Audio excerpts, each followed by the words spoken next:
कलयुग कोई शैतान या व्यक्ति नहीं है, वह एक आंतरिक ऊर्जा है।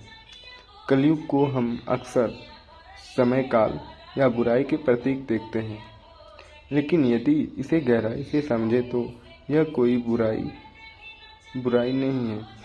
यह एक बुरी ऊर्जा है, बल्कि मनुष्य के भीतर ही सक्रिय होती है।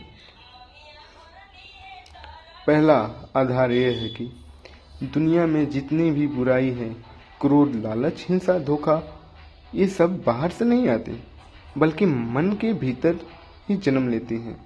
और कलयुग कोई बाहरी शैतान नहीं है।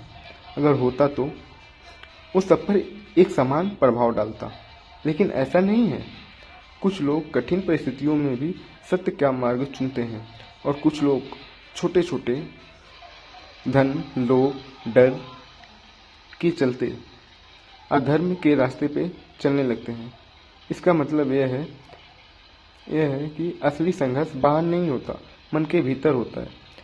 दूसरा तर्क यह है कि ऊर्जा एक स्वभाव होता है, फैलाना और प्रभाव डालना। नकारात्मक विचार भी एक ऊर्जा की तरह काम करते हैं, एक व्यक्ति के भीतर पैदा होकर दूसरे में फैलाना, समाज में फैलाना।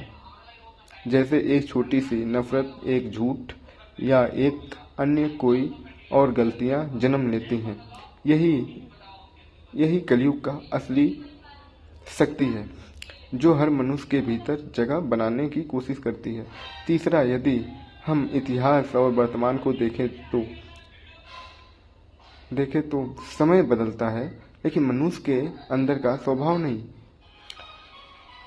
वही सत्य, वही असत्य के पीछे लड़ाई झगड़ा हमेशा बना रहता है। इसका कारण यह है कि हर मनुष्य अपने आप को सच्चा समझता है, अपने आप को अच्छा समझता है, जबकि वो अपने मन को नहीं टटोलता।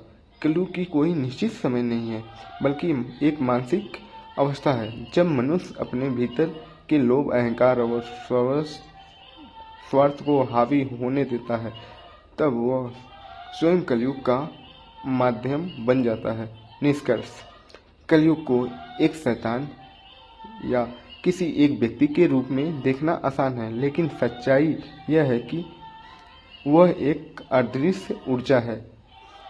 वह एक प्रत्येक मनुष्य के भीतर है, जो हर मनुष्य के भीतर अपना अधिकार जमाने की कोशिश करती है। और इसी कारण इसका समाधान भी बाहर नहीं, मन के भीतर ही है और तुम्हारे आत्मा में ही छिपा है। और अपने मन को अच्छे से टटोलो और देखो कलयुग क्या है।